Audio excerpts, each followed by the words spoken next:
the most important election in the history of our country. I really believe that. President Trump hitting the campaign trail hard as he makes a special stop in Wilmington today, the city becoming the first World War II Heritage City. CBS 17's Bridget Chapman attended the ceremony and found out what this event meant to the crowd. Standing in front of the battleship North Carolina, the president called this one of the most important military spots in the world, saying this designation will forever tell its story.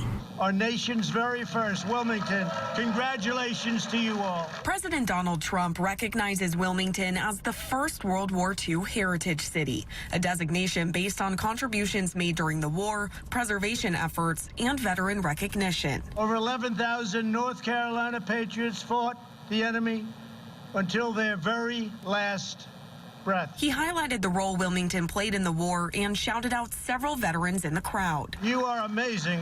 He spoke for about 15 minutes to the audience. We must teach our children that America is a land of heroes like you. You're heroes. You know that. Although the event was closed to the public, veterans and other community leaders were in attendance. You hear it all the time. Freedom is not free. It's not. Mike Allen was one of them. He served 28 years in the Army. His father was also a World War II veteran. For the president to come down here and personally do that meant a lot to all the veterans.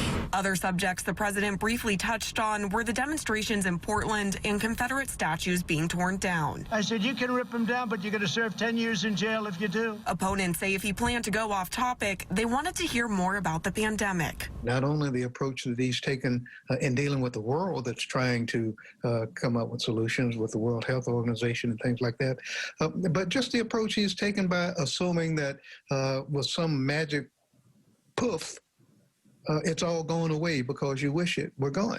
But for Allen, it was everything he hoped for. It just made my day to be here, and I'm still thrilled about being in the United States of America.